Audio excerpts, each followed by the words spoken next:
MVP mode na naman si Robert Bolick. Binuhat na naman ng NLEX. Nag-showtime pa sa kanyang spin move sa harapan ni C-Stan. Crazy ending. Muntikan pa ngang nadali itong NLEX ng NSD Spirit ng Ginebra.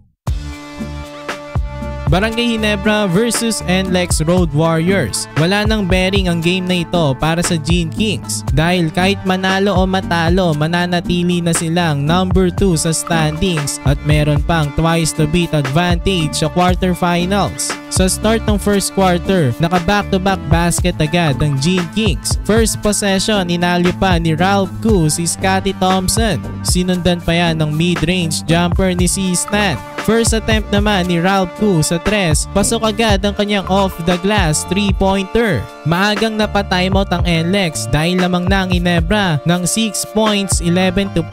Off the timeout, nagkaroon ng 12-0 run ng NLEX. Umispin move pa itong si Berto at lamang na ang NLEX ng 6 points, 17-11. Rumispan si Japet Aguilar sa kanyang end 1 play pero lamang na ang NLEX sa first quarter, 23-16. Sa start naman ng second quarter, naka-score ulit si C-Stan sa mid-range pero sumagot rin agad itong si Berto sa kanya ring mid-range jumper. Naka-end 1 play naman si Sidney Onmubere pero mainit pa rin sa labas itong si Anthony Semerad. Napa-timeout nga ulit ang Ginebra dahil balik na sa 8 points ang lead ng NLEX. Off the timeout naman ng Ginebra, rumespan ng dalawang veteran ng Ginebra na sila LA Tenorio at Japet Aguilar. Tapos sinundan pa yan ni C-Stan, talsik pa sa kanya ang kanyang bantay. Pamatay sunog naman itong si Robbie Herndon sa run ng Ginebra. Pero nakasagot agad si Maverick Akamnisi from beyond the arc. So far, low scoring ang laban natapos ang first half sa score na 35-32. Lamang ang NLEX ng 3 points. Sa start ng second half, naka 5-0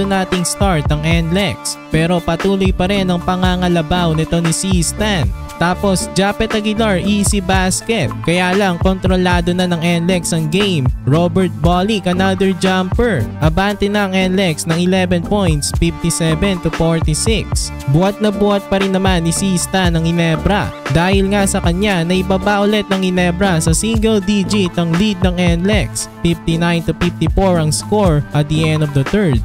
Sa start ng fourth quarter, lumamang na naman ng 12 points ang NLEX after ng 3 ni Richie Roger. Ralph Koo naka-score na ulit sa kanyang one-handed shot. Kaya lang pamatay sunog itong si Robert Bolick sa kanyang 3. Pero hindi naman sumuko agad ang Gene Kings. Nakagawa nga sila ng massive run sa paunguna ni Stanley Pringle. Fast forward sa last seconds ng laban, lamang ng 3 ang NLEX. Pero Maverick Akamnisi nakadraw ng foul from beyond the arc. Kaya lang naka 2 out of 3 lang siya sa kanyang free throws. May pagkakataon pa naman ng Ginebra manalo. Kaso nakapag-commit ng turnover itong si Von Pesomal. In the end, nakasurvive at nanalo pa ang NLEX.